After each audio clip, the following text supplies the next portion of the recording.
What happens when a starving woman in 1881 dares to refuse a cruel man in the freezing streets of Covenant Creek, only to be saved by a scarred rancher whose quiet kindness hides a tragic past?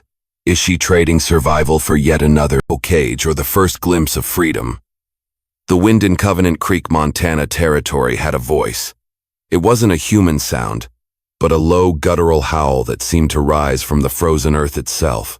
It was December of 1881, and that wind was my only companion. It clawed at the thin wool of my shawl, its icy fingers finding every seam and tear, sinking its teeth deep into my bones. For 4 nights I had made my bed in the shadows of this town, in stables that smelled of hay and manure under the creaking porches of silent houses. For 3 days a gnawing emptiness had been the only thing in my belly. I pressed myself deeper into the alley beside the Gilded Spur saloon, the rough bricks scraping against my back through the thin fabric of my dress. The scent of beef stew wafted from the saloon's kitchen, a rich, taunting ghost of a memory. It smelled of warmth, of safety, of a life I once knew. I closed my eyes, my stomach clenching into a tight, painful knot. Hunger is a patient torturer. It doesn't just weaken the body.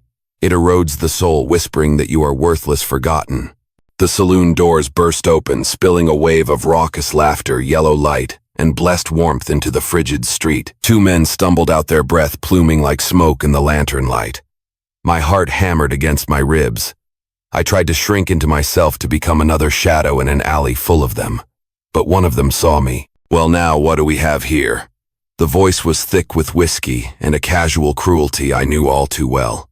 It belonged to Jebediah Stone, a man whose small cruelties were the talk of the town. He was stout and red-faced, with small piggish eyes that seemed to miss nothing, especially the vulnerability of others. He crunched toward me through the snow, his grin showing a row of yellowed teeth. A little bird all alone in the cold. I flattened myself against the wall, the cold brick a solid, unyielding reality. "Leave me be," I whispered, the words barely audible over the wind's mournful song. Jebediah's grin widened. "Now that ain't neighborly. I've got a room upstairs at the boarding house. Nice warm fire, a soft bed. You come along with me, I'll see you get a hot meal." The offer hung in the air, a poisoned apple. A warm room. A soft bed. Food. My body screamed yes, a primal urge for survival that threatened to overwhelm everything else. But I knew the price. I had seen the girls who took Jebediah's offers. I had seen the hollowness in their eyes the morning after. I said no, my voice trembled, but it was there, a tiny spark of defiance in the vast, cold darkness. His eyes narrowed, the drunken amusement replaced by a sharp, mean glint. "You sure about that? A pretty thing like you has got no place else to go. Don't you pretend you're better than what you are. I've heard the whispers about you. Folks talk." He reached a beefy hand for my arm. "Let go of me," I said, the words louder, this time sharper. I twisted away, but his grip was like an iron band. "Don't be stupid," he slurred, pulling me closer. "It's a fair trade. A room and a meal for a bit of companionship." The lady said no. The voice cut through the wind and the fog of my fear like a sharpened blade. It was deep, steady, and utterly calm. It held no threat, yet it carried an authority that stopped Jebediah in his tracks. From the deeper shadows at the mouth of the alley, a man emerged. He was tall, his shoulders broad enough to block out the light from the street. A wide-brimmed hat, dusted with snow, shadowed his face.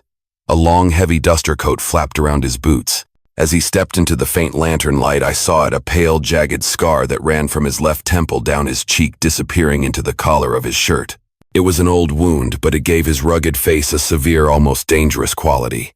His eyes, the color of a stormy sky, were fixed on Jebediah. Jebediah released my arm, puffing out his chest. "This ain't your business, stranger." "It is now," the man replied, his voice never rising. That unnerving calm was more potent than any shout. "You don't know who she is," Jebediah sneered, trying to regain his footing. "I know what she is right now," the stranger said, his gaze unwavering. "Cold, hungry, and being harassed by a man who can't take no for an answer." "You callin' me a liar?" Jebediah blustered, his hand drifting toward the pistol on his hip. "I'm saying you should walk away." A tense silence stretched between them, the only sound the howling wind. I held my breath, a tiny, terrified mouse caught between 2 wolves. Jebediah's bravado seemed to shrink under the stranger's quiet intensity. Finally, with a sneer, he spat into the snow. "She ain't worth the trouble anyway." He turned and stumbled back toward the warmth of the saloon, muttering curses that were snatched away by the wind. My legs threatened to give way, and I sagged against the brick wall, the adrenaline leaving me weak and trembling. The stranger turned to me, his steely gaze softening with a quiet concern that was in its own way as startling as his intervention. "You all right, miss?" he asked. "I'm fine," I lied the words, a reflexive shield I had long since learned to raise. His eyes scanned my thin shawl, my chapped lips, the shivers I couldn't control. "When was the last time you ate a full meal?" I looked away, shame and pride warring within me. I couldn't answer. Without another word, he shrugged off his heavy duster. The sheer size of it was startling. It smelled of saddle leather, wood smoke, and the clean, cold scent of the outdoors. He draped it around my shoulders, and the weight of it was as comforting as the immediate warmth that began to seep into my frozen limbs. The sudden kindness was so unexpected, so profound, it nearly brought me to tears. "Why?" I whispered, my voice thick. "Why are you helping me?" "Because someone should," he said simply. He held out a gloved hand, not to take mine, but as a simple, open gesture. "My name is Silas Blackwood. I own a ranch a few hours out of town." I hesitated, then found my own voice. "Alara Vance." He nodded slowly, his eyes thoughtful. "I know folks have been talking about you, Miss Vance, but I tend to make up my own mind about people. I've seen you in town the last few weeks. Seen you trying to find honest work at the mercantile, at the laundry. I've also seen you turn away from men like Jebediah more than once. What's your point?" I asked, suspicion, a bitter taste in my mouth. Kindness without a price was a currency I had never been paid in. "My point is I need a housekeeper, someone to cook, clean, and keep the place running. It's not a fancy life, but it's honest. I can offer room, board, and fair wages." I stared at him, my mind reeling. It couldn't be this simple. There was always a catch, always a hidden ledger where the true cost was recorded. "What's the catch, mister?" "Blackwood, no catch," he said, his gaze direct and unflinching. "Just work, and maybe a chance to start over."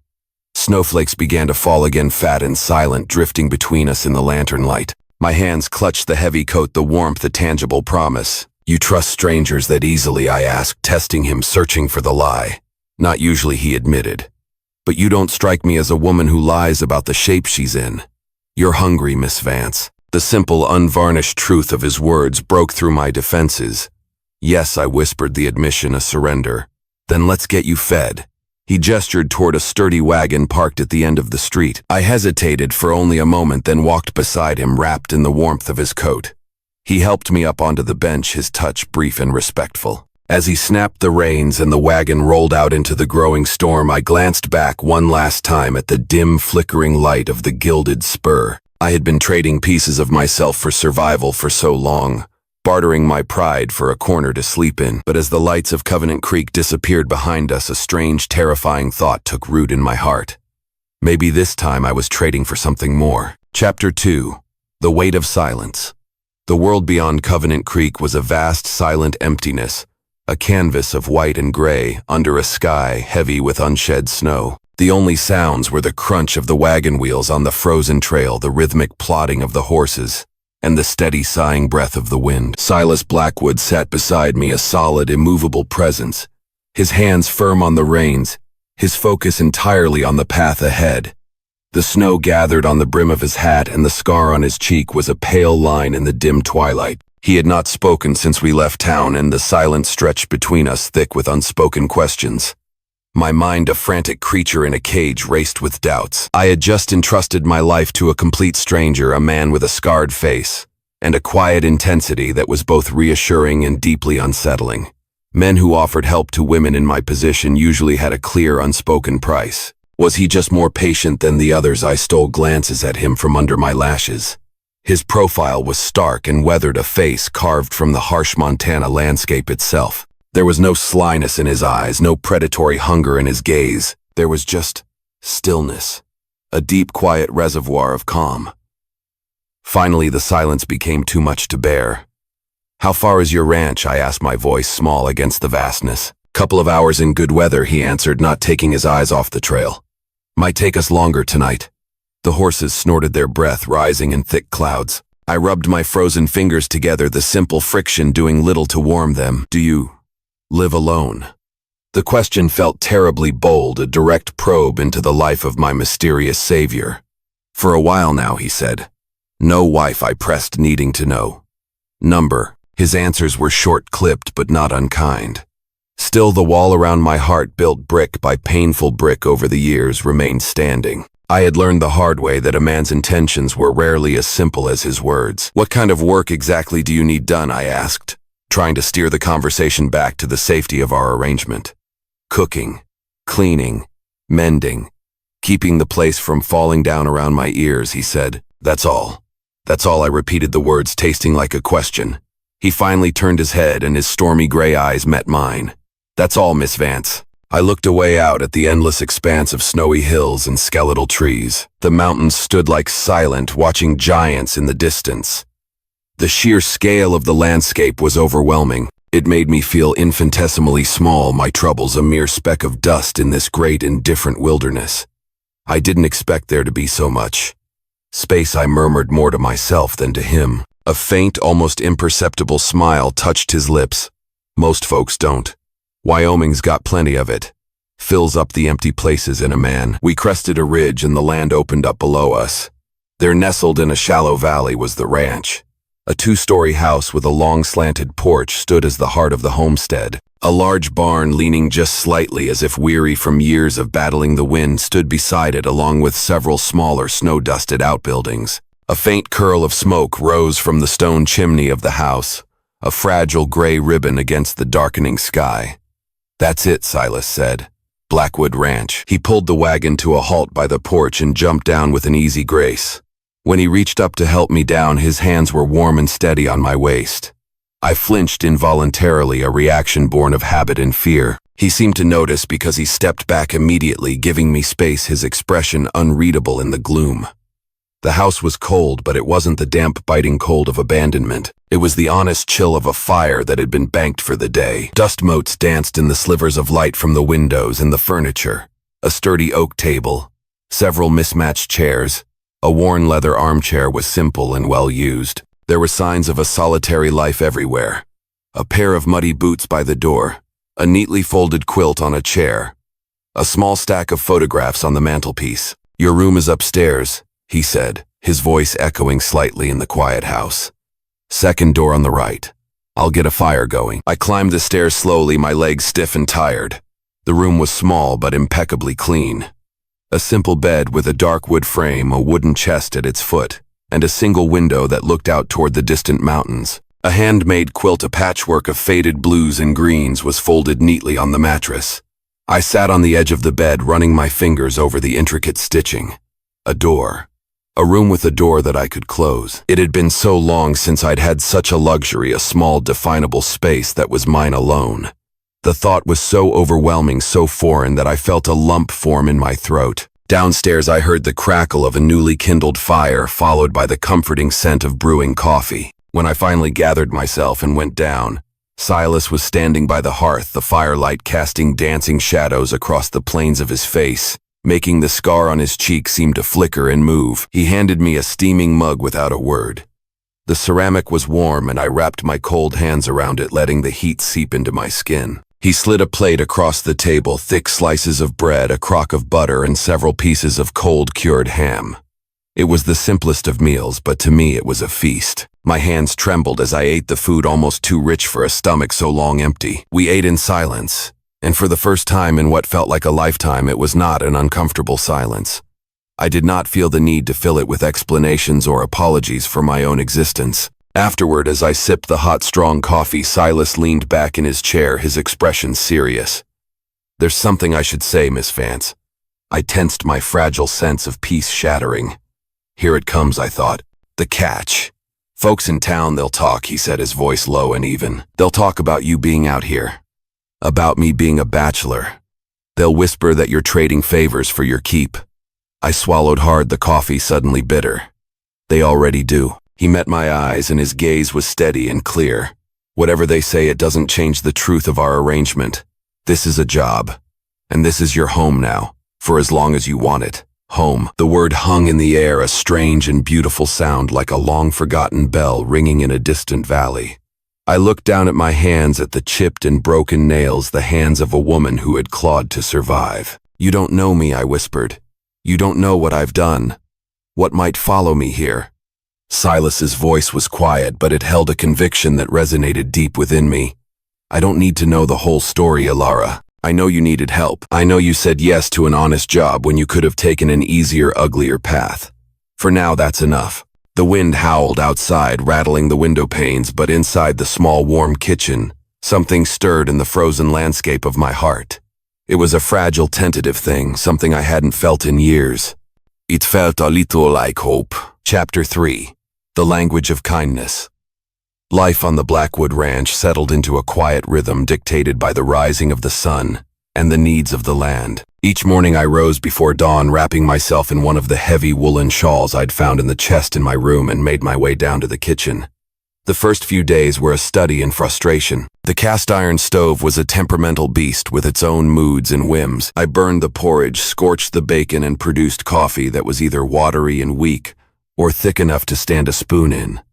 On the third morning, a pan of frying bacon spat a glob of hot grease onto my sleeve. I yelped, stumbling back, and in my haste, my sleeve brushed against the stove's searing edge. It caught fire in an instant.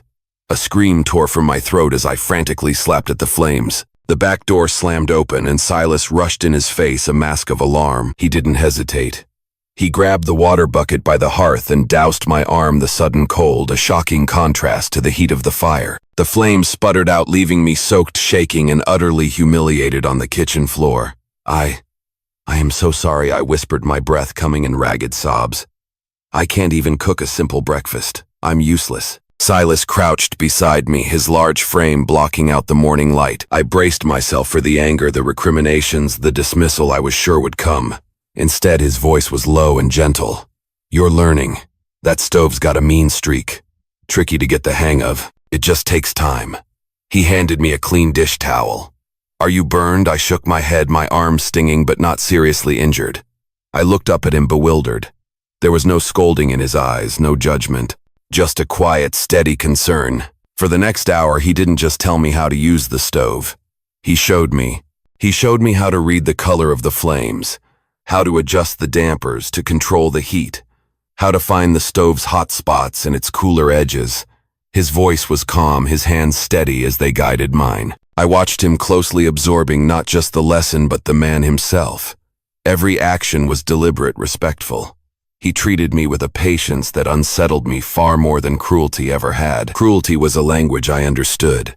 This quiet, unassuming kindness was a foreign tongue. That evening, when I returned to my room, I found a small bundle wrapped in brown paper sitting on my quilt. Inside were 2 pairs of new thick woolen stockings, a shawl much heavier and warmer than my own, and a small note written in a strong, clear hand. "Thought you might need these with the cold setting in. SB." The gestures continued, small and silent. A few days later, when I discovered we were out of sugar, I found a large jar of honey tucked neatly in the back of the pantry. On the small table near the parlor window, a stack of books appeared, worn novels with cracked spines, a slim volume of poetry, and a travel journal with pressed wildflowers tucked between its pages. He never mentioned these things, but each quiet offering spoke volumes.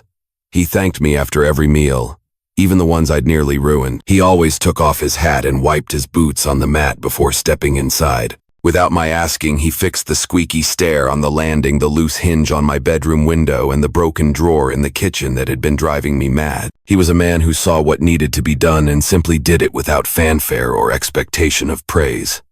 One evening, drawn by the lowing of cattle, I wandered out to the barn. The air inside was warm and smelled of hay and animals. I found Silas kneeling in the straw beside a young calf, his large, gentle hands wrapping its leg in a salve-soaked cloth. "You're good with them," I said softly from the doorway. He glanced up, his expression unstartled. "Animals don't lie," he said, his voice a low rumble. "They tell you what they need, and they don't pass judgment." I took a step closer, drawn by an unspoken current. The way he spoke to the calf, in a low, soothing murmur, made something in my chest tighten. I had seen men be strong, and I had seen men be cruel. I had not known that true gentleness could look like this, like a scarred, powerful man tending to a helpless creature with such care. Later that week, while dusting the parlor, I found a photograph tucked behind a row of books on the mantelpiece. It was a formal portrait of a young woman with bright laughing eyes and a cascade of dark curls. She was leaning into a younger, unscarred Silas. They were both smiling, the kind of radiant, unguarded smiles of people who believe the world will always be kind. I had just picked it up, my fingers tracing the outline of the woman's face, when his voice came from the doorway. Her name was Isabel. I turned quickly, my heart leaping into my throat. "I'm so sorry, I wasn't trying to pry." "It's all right," he said, stepping into the room. His face was a quiet mask, but his eyes held a deep, ancient sadness. I put it there so I wouldn't have to see it every day. But I couldn't bring myself to put it away completely. "She was beautiful," I whispered. "She was," he said quietly, taking the photograph from my hands. He stared at it for a long moment. "We were supposed to be married. She died the winter before last. A fever took her in less than a week." I said nothing. What could be said in the face of such a loss? My own hardships felt small and selfish in comparison. "She believed in second chances," Silas added, his voice distant. "She used to say that no one should be judged by their worst mistake."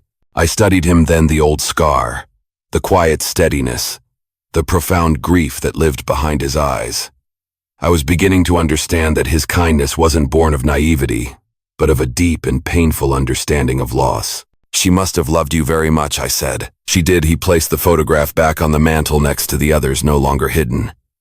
"And I think she would have liked you, Alara." The words landed in the quiet room with the force of a physical blow. They settled deep in my chest, a warm, trembling tremor. I wanted to believe him. I wanted to believe that a woman like me, a woman with a past full of shadows and shame, could be known and still be liked. That night, when I went up to my room, I did not feel like a trespasser living in the ghost of another woman's home. For the first time, I felt like I had been invited in. Chapter 4. The Ghost of the Past. The morning sun glinted off the snow-covered fields, a brilliant, deceptive light that did nothing to warm the biting cold. I was washing the breakfast dishes, the warm, soapy water a comfort to my hands, when I heard the crunch of wagon wheels in the yard. I glanced out the window and saw Silas returning from his weekly trip to town for supplies. There was a tightness in the set of his shoulders, a grim line to his jaw that I recognized immediately. It was the look of a man carrying trouble. He stepped inside, stomping the snow from his boots with more force than usual. The air around him felt charged heavy. "We need to talk," he said, his voice quiet but strained. I set the towel down, my stomach twisting into a cold knot. "What is it? A man's been asking around town about you," he said, his eyes dark with concern. Well-dressed. Said his name was Julian Vance. My breath caught in my throat. The dish slipped from my fingers and clattered into the sink. Julian. The name was a key unlocking a door in my mind I had tried so desperately to board shut. Behind that door was a life of silk dresses, cold smiles, and suffocating lies. He said, "He's your brother," Silas finished. I turned away, gripping the cold edge of the sink until my knuckles turned white. "He found me." "He didn't sound like a concerned family man, Silas," continued his voice, a low growl. "Bill over at the Mercantile said the man was slick, asking questions, wanting to know if anyone had seen you. Said there was family business that needed resolving." I remained silent for a long moment, the water dripping from the tap, a slow, torturous count. Finally, I found my voice. "He isn't here because he misses me. Julian never does anything that doesn't serve him." Silas crossed his arms, leaning against the doorframe, his presence a solid, reassuring weight in the suddenly fragile room. "What does he want, Alara, to silence me?" The words came out in a raw whisper. Silas's brow furrowed, but he waited, his patience a gift. I took a deep, shuddering breath and began to unspool the story I had carried like a shroud for 3 long years. 3 years ago, my brother was courting the daughter of one of our father's business partners. Her name was Clara. She was only 17. A sweet, trusting girl who saw only the charming facade Julian shows the world. My voice grew quieter, the memories sharp and painful. One night after a party, something happened. He took advantage of her. He hurt her. Her family left the city the very next day. No explanation, no scandal. They just vanished. But I saw the bruises on her wrist before she left. I saw the terror in her eyes. I knew what he had done. I finally turned to meet Silas's gaze, my own burning with a fierce, helpless anger. I told our father, but Julian had already spun his web of lies. He said Clara was hysterical, unstable, that she had tried to trap him into marriage. He convinced our father that I was making it all up, that I was trying to sabotage his future out of jealousy or spite. Silas's jaw was clenched so tight a muscle jumped in his cheek. And now, Julian is on the verge of a very important business merger, one that depends entirely on his pristine reputation. He knows that if I were to speak to the right people, judges, his future father-in-law, the society matrons who dictate everything, his entire world would crumble. He isn't here to bring me home, Silas. He's here to make sure I never speak a word of the truth again. Silas nodded slowly, his gray eyes like chips of granite. Then he'll find me standing in his way. My heart tightened with a fierce protective ache. I don't want you caught in this. This is my burden to bear. I'm already in it, he said, simply as if it were the most obvious fact in the world. We were still standing in the tense silence of the kitchen when the sound of a lone horse's hooves broke the quiet of the morning. I moved to the window, my heart pounding a frantic rhythm against my ribs. A single rider was approaching the house, his coat immaculate, his posture too perfect, too practiced. Even from a distance, I recognized the arrogant set of his shoulders. Victor Vance. He dismounted with a fluid, effortless grace, tied his magnificent black stallion to the porch rail, and looked up at the house with an expression of smug possession, as if he already owned it. Silas moved toward the door, but I put a hand on his arm, stopping him. Let me talk to him first.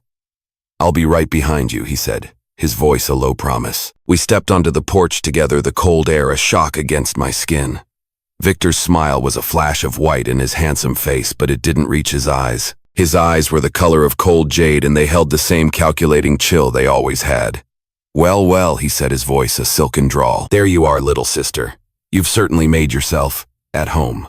What do you want, Julian? I asked, my voice flat and devoid of the emotion churning inside me. To bring you home, of course, he said, his voice oozing a false concern that made my stomach turn. Father has been beside himself with worry. Father disowned me, I shot back. Or have you forgotten? Julian's smile tightened at the edges.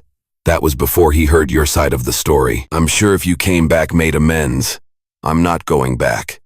His eyes flicked to Silas, dismissing him as nothing more than a piece of rustic scenery. And I suppose this, Cowboy, has something to do with your sudden defiance.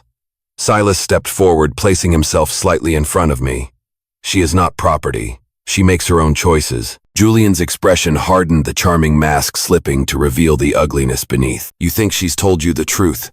You think she's some poor wronged girl just trying to survive? Ask her about what she did in Laramie. Ask her about the scandal with that married banker, Jonathan Webb. A cold dread washed over me. He was twisting another painful memory, another mistake I had made in my desperation. That is not your story to twist, I said, my voice shaking with rage. Oh, but it is, Julian said smoothly, his eyes glittering with malice. You see, it's your word against mine, dear sister. And you're already a woman running from one mess. How many more will you create before this man here realizes exactly what kind of creature he's brought into his home? Silas's voice was calm, but it was edged with steel. She owes you nothing. You are not welcome here. Julian's gaze sharpened, his focus entirely on Silas now. Careful, Thornton. You think this ends with a simple warning? I always finish what I start. Then start walking, Silas said. Julian's eyes lingered on me for a moment longer, a flash of something truly dangerous passing through them. This is not over, he promised. He turned, mounted his horse with that same arrogant grace, and rode away, the wind swallowing the sound of his horse's hooves, leaving only a suffocating silence in his wake. I stood frozen on the porch, my heart racing, feeling colder than I had in the alley. He's not done, I said softly. Silas placed a steady hand on the small of my back, his touch, a warm, solid anchor in the terrifying storm his arrival had unleashed. Neither are we, he said. Chapter 5. The Unraveling. The confrontation on the porch left a lingering chill in the air, a tension that even the warmth of the hearth couldn't dispel. For 2 days, an uneasy peace settled over the ranch. We went about our chores, the silence between us filled with the things we weren't saying. I saw Silas cleaning his rifle by the fire in the evenings, his movements deliberate and methodical. I saw the way his eyes would scan the horizon whenever he stepped outside. We were waiting. We just didn't know for what. The answer came on the 3rd day. The wind had stilled and the sky was a harsh, brilliant blue, the cold cut sharper than ever. I was kneading bread dough in the kitchen when Silas, who had been mending a fence near the road, came striding back toward the house, his face set like stone. He's coming back, he said, his voice grim.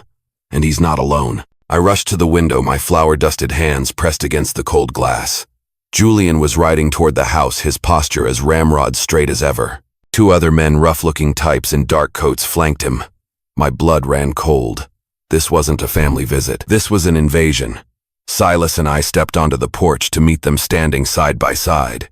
We were a united front, a silent declaration that he would not face me alone. Julian dismounted, a smug, triumphant smile playing on his lips. He held up a folded piece of paper. Alara Vance, by the authority of Sheriff Miller. From my district, I am placing you under arrest for the theft of $200 from our father's business. My mind went blank with shock. Theft. The accusation was so ludicrous, so utterly baseless, that I couldn't even form a response. Silas's voice was flat and hard. Let me see the warrant. This is a family matter, Blackwood. Stay out of it, Julian sneered. Silas didn't move a muscle. He was like a mountain, immovable and unyielding. The warrant. With a sigh of theatrical impatience, Julian handed it over. Silas read it, his brow furrowed. I looked over his shoulder. It looked official enough, with seals and signatures that sent a new wave of terror through me. I didn't steal anything, I said, my voice a desperate whisper. Julian spread his arms in a gesture of false sympathy. You vanished the very same night the money went missing from the safe. People will draw their own conclusions. Father is heartbroken. You forged that document I accused, finding a surge of anger to battle the fear. I don't need to forge anything, little sister, Julian said coolly. People just need a reason to question your character. And you've given them so many. Just ask Samuel Reed in Cheyenne. I stiffened the name, another ghost from my past. Julian turned to Silas, his voice dripping with poison. Did she tell you about him? A lonely older man who took pity on a 17-year-old girl with nowhere to go. He paid for her meals, her clothes, a few little gifts, until she refused to give him what he truly wanted in return. A classic tale of innocence betrayed, wouldn't you say? That's enough, Julian, I snapped. His smirk deepened. But she took the money, didn't she? Blackwood. She took the gifts, just like with father. It's a pattern, you see. She takes and takes until she's cornered, and then she runs. Leave, Silas, said his voice, a low, dangerous growl. He took a single step forward. Julian's hand moved like a striking snake. In a blink, he had a small, silver-plated pistol in his hand, aimed not at Silas, but at me. She's coming with me, he hissed, the last of his composure gone. In the wagon, or in a box. It makes no difference. Time seemed to slow, to stretch like taffy. Before I could even process the threat, Silas launched himself forward, not at the gun, but at Julian, tackling him with the force of a battering ram. They hit the ground in a tangle of limbs, the pistol flying from Julian's grasp and landing in a snowdrift near the porch steps. They grappled violently, fists flying, curses filling the air. It was a brutal, desperate fight. Then I saw a flash of metal. Julian had a blade, a wicked-looking knife yanked from a sheath in his boot. He slashed upward. Silas cried out a sharp gasp of pain and staggered back. A dark stain was already spreading across the sleeve of his shirt, a shocking splash of red against the white snow. Stop, I screamed, my paralysis breaking. I scrambled for the pistol, my numb fingers closing around the freezing metal. I got to my feet, pointing it with 2 shaking hands, the barrel wavering wildly. Julian let him go. The knife was at Silas's throat. Julian was panting, his hair wild, his perfect facade shattered, revealing the monster beneath. He froze his chest, heaving his eyes wide and crazed. You don't have the nerve, he spat. Try me, I said, my voice cracking. I cocked the hammer, the click echoing in the unnerving silence. I swear to God, Julian, I will end this right now. It was the moment Silas needed. He shoved Julian away with all his strength, and they rolled apart, blood smearing the pristine snow. Julian scrambled to his feet, furious and defeated for the moment. This changes nothing, he hissed. I held the gun steady, my hands no longer shaking. I know what you've done, I said, the words pouring out of me, a bluff born of pure desperation. The missing funds from father's company, the forged contracts, the land deals you made in his name, stealing from him right under his nose. I remember it all. Julian went pale. You're bluffing. I watched you for years. I remember every deal you thought no one else noticed. I glanced at his 2 men who were still standing by the gate, watching, looking uncertain. Then I looked back at him. No one will believe a runaway with a ruined name. I believe her, Silas said. He was on his feet now, his face pale, but his voice strong, his wounded arm held tight against his body. He came to stand beside me, a solid, unwavering presence. She was a child. Someone took advantage of her trust. That makes her a victim, not a criminal. You don't get to define who she is." His words were a balm to my wounded soul. They gave me a strength I didn't know I possessed. My hands were perfectly steady now. Something inside me, something broken and afraid, locked into place. "Leave," I said, my voice clear and cold as the winter air. "And if you ever come near me or him again, I will go to the authorities and I will tell them everything. And I won't be alone this time." Julian hesitated, his eyes darting from the gun in my hand to Silas's resolute face. His lips curled into a final hateful snarl. "You'll regret this." "No," I said, the word of promise to myself. "Not anymore." He stepped back, brushed the snow from his immaculate coat with a shaking hand, and turned. Without another word, he mounted his horse and rode away, his men following like jackals in his wake. I lowered the gun, my entire body trembling with the aftermath of the confrontation. Silas looked at me, a faint, pained grin on his lips. "You're shaking. You're bleeding," I replied, my voice choked with emotion. "You should see the other guy," he said. A sound escaped my lips, a raw, shaky thing that might have been a laugh or a sob or both. And for the first time in my life, I felt tall. Not because of the weapon I had held, but because someone had finally stood beside me and believed I was worth fighting for. Chapter 6. Ampere Simple Truth. The aftermath of the fight left us both shaken. I cleaned and bandaged Silas's arm, my hands surprisingly steady as I tended to the deep gash. The wound was clean but would need stitches. He sat stoically at the kitchen table, never flinching, his eyes watching my every move. The silence in the room was different now. It was the quiet of shared battle, a new and unbreakable bond forged in the crucible of violence and fear. But the reprieve was temporary. We both knew Julian would not give up so easily. His pride had been wounded, his plans thwarted. He was a cornered animal, and that made him more dangerous than ever. The knock came 2 days later, just after sunrise. It wasn't the sound of a lone rider, but of several horses. When Silas opened the door, a grim-faced man with a silver star on his chest stood on our porch. He was flanked by 2 deputies. "Sheriff Lame," he introduced himself. "I'm from Cheyenne. I have a telegram from the territorial judge and a warrant for the arrest of one Elara Vance." My heart plummeted. It was happening again, but this time it was official, legitimate. Silas stepped in front of me protectively. "On what charges?" "The charges have been amended," the sheriff said, his voice devoid of emotion. "Theft of $500, fraud, and fleeing prosecution. I have signed affidavits from 3 witnesses who claim to have seen her take the money from her father's store." "He's escalating," I whispered, the words catching in my throat. "He knows I'm not running anymore, so now he's trying to bury me under the weight of his lies." "We'll fight it, Silas," said his hand finding mine. With what I cried, despair threatening to swallow me whole. "Julian has money lawyers' connections. I have a past people whisper about and a brother who wants to see me erased." "You have me, Silas," said his voice, a low, steady anchor. I shook my head, tears blurring my vision. "I can't let you do this. I won't let you destroy your life, your reputation for me. He'll ruin you, Silas." He took my hands in his, turning me to face him. He looked deep into my eyes and the world seemed to fall away. "I love you." The words were spoken without hesitation, quiet but as clear and true as a ringing bell. They stunned me into silence. "I didn't expect it," he continued, a faint, sad smile on his lips. "I didn't even want it, if I'm being honest. But it's the truth. I love you, Elara Vance. All of you. The brave woman who stood up to Jebediah Stone, the stubborn woman who fought with my stove, and the fierce woman who held a gun on her own brother to protect me." Tears streamed down my face. "You can't," I whispered. "If you knew everything about me, everything I've had to do to survive." "I know enough," he said, his thumb gently wiping a tear from my cheek. "I know you are brave. I know you are kind. I know this house didn't feel like a home until the day you walked through that door. That's all I need to know." My breath hitched. For a single shattering moment, I allowed myself to believe it. To believe that I could be truly seen with all my flaws and scars and still be loved. But the moment was broken by the sheriff clearing his throat on the porch. "Miss Harlow," he said, his voice softened with a hint of pity. "I'm afraid I have to take you into custody." I took a deep breath, straightened my shoulders, and stepped outside, my chin held high. Silas was right beside me. "She has the right to contact a judge directly," Silas said, his voice calm and firm. "That's the law." Sheriff Lamb hesitated. "Technically, yes."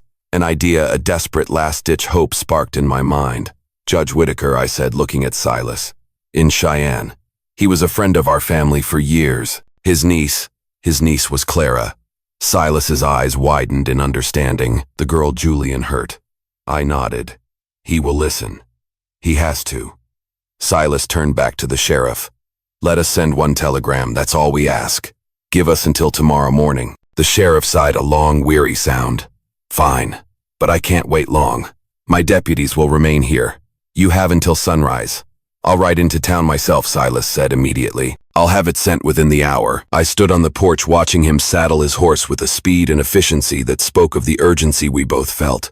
What if he doesn't answer? I asked, my voice barely a whisper. He paused and turned to me, his face illuminated by the rising sun.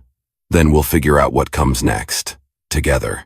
He swung himself into the saddle, then leaned down, his expression impossibly tender. You meant what you said? I asked, needing to hear it one more time.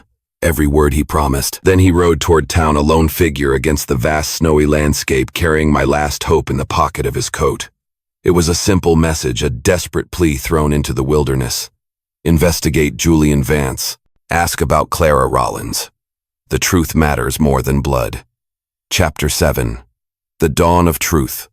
The night was the longest of my life. I sat at the kitchen table, a deputy posted by the front door, and another by the back, silent sentinels of my impending doom.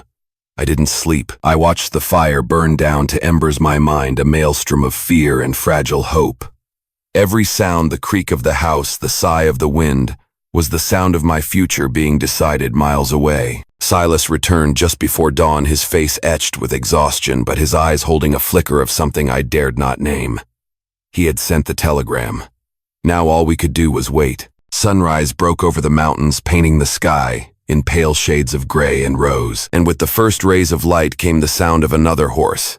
It wasn't Sheriff Lame coming to take me away. It was a young boy from town, a telegram clutched in his hand. Silas met him on the porch, and I watched through the window, my heart hammering so hard I thought it might break through my ribs. He read the yellow paper, his stoic expression unreadable. Then he stepped back inside, his eyes finding mine across the room. He held out the telegram. My hands shook so violently I could barely unfold it. The words swam before my eyes, and I had to read them 3 times before they made sense. Julian Vance under investigation for fraud, embezzlement, and possible involvement in the death of Clara Rollins. Federal inquiry underway.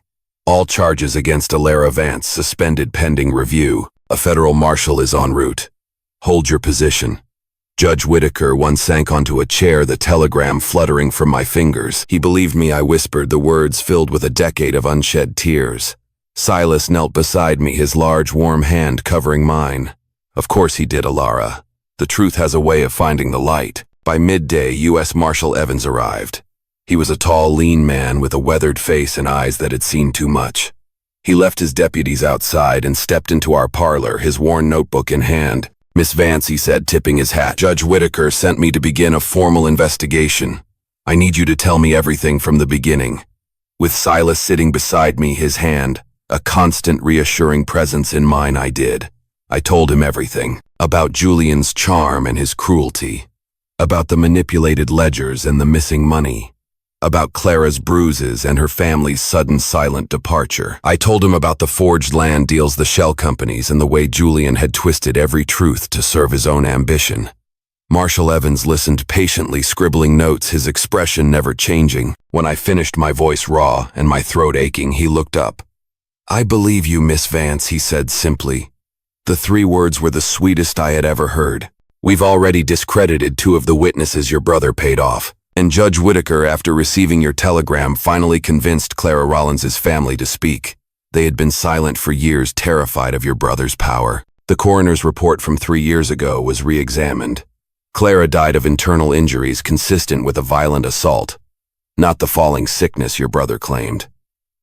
My breath hitched in a sob of vindication. Effective immediately, Marshal Evans said, his voice firm. All charges against you have been dropped. A federal warrant has been issued for the arrest of Julian Vance, for fraud, obstruction of justice, and very possibly murder. We'll find him. Tears streamed down my face, not of fear or sadness, but of pure, unadulterated release. A lifetime of lies, a mountain of shame had been lifted from my shoulders. Silas hadn't let go of my hand once. As the marshal left, an unfamiliar quiet settled over the house. It wasn't the silence of tension or fear, but of peace. I didn't think this day would ever come, I said softly, my voice thick. You earned it, Silas replied. You fought for it. I couldn't have done it alone. You didn't have to. I turned to him, to this quiet, scarred man who had seen the truth of me when no one else would. You never asked me to explain myself. You never made me feel like I had to prove I was worthy of your help. He reached out his free hand and gently touched my cheek, his calloused thumb brushing away a tear. I see you, Alara. Not the woman they said you were. Just you. Outside the wind stirred, but it was a gentle sound now, a whisper through the pines. The past hadn't disappeared, but it no longer held me captive. Not here. Not with him. The next morning the sun rose brighter than I had ever seen it. The chill in the air had begun to ease, and for the first time I could feel the faint, distant promise of spring. I found Silas on the porch, a mug of coffee in his hand, his injured arm in a proper sling. He turned to me with a soft smile. You slept, he said. It wasn't a question. For the first time in days, I replied, coming to stand beside him. We stood in comfortable silence for a while, watching the sky shift from pale amber to a brilliant, cloudless blue. I've been thinking, Silas said, setting down his mug. About everything we've faced. About what comes next. He turned to face me, his gray eyes serious and full of a deep, quiet emotion. I built this ranch to last. I built it for a family, for a future I didn't think I'd ever have again. But then you came. He reached into his pocket and pulled out a simple braided silver band. It was worn and honest, not new or flashy. And in a voice thick with emotion, he said, Alara Vance, will you marry me? My heart surged, a wild, joyful thing. I thought of the desperate, starving woman in the alley. A woman who had once thought all she could trade for was warmth. Now this good, strong man was offering me not just his home, but his name, his heart, his future. He wasn't saving me. He was choosing me. Yes. I whispered the word, a prayer. Then firmer, my voice ringing with a certainty I had never known. Yes. Jacob Thornton. Yes. He slipped the ring onto my finger. It fit perfectly. He pulled me into his arms and I rested my head against his chest, listening to the steady, reassuring beat of his heart. It was the sound of home. A week later, a letter arrived. The handwriting was my father's, precise, formal, and cold. I held it for a long moment before breaking the seal. My dearest Alara, I write this with more shame than a father should ever have to carry. Marshal Evans paid me a visit. He showed me everything, Julian's crimes, his lies, and the terrible pain I caused by choosing to believe the wrong child. I have no excuse. I was blinded by my own pride and ambition. I failed you, my daughter. If you can ever find it in your heart to forgive a foolish old man, I would like to see you again. Not to bring you back to a life you have rightfully left behind, but simply to know the remarkable woman you have become. Your father, Nathaniel Vance. Tears blurred the words. Jacob found me in the parlor, the letter clutched in my hand. He read it quietly, then placed it gently on the mantel beside the photograph of Isabel. You can go to him if you want, he said softly. Not now, I said, looking around the room at the home we were building together. Maybe one day. But I don't ever want to leave this place. When you do go, he said, his arm wrapping around my shoulders, you won't go alone. Spring began to stretch its green fingers across the land. The snow melted. The creek began to flow, and the birds returned to nest in the eaves of the barn. We worked side by side, mending fences, planting a garden, giving the porch a fresh coat of paint. We laughed more easily, our days filled with the simple, satisfying work of building a life. One evening, as dusk painted the sky in shades of pink and lavender, we stood on the porch, his arm warm around me. Do you ever wonder, I asked softly, what would have happened if I had gone with Julian that day? Silas was quiet for a moment, looking out at the mountains. I think the snow still would have fallen, he said, and the wind still would have howled, but this porch would be empty, and I'd still be waiting for something I didn't know I needed. I smiled, my eyes on the horizon. This place, I said, leaning my head on his shoulder. It's more than just shelter, Silas. It's home. We stood together as the last light faded, two souls who had found each other in the heart of a storm. In a land where the past never fully let go, we had chosen to build a future anyway. Because sometimes the bravest thing a person can do is not to run, but to stay. Enjoying these epic Wild West stories? Hit subscribe for more gripping tales of bravery, conflict, and unexpected heroes. Now tap the video on screen to experience a story with a twist you'll never forget.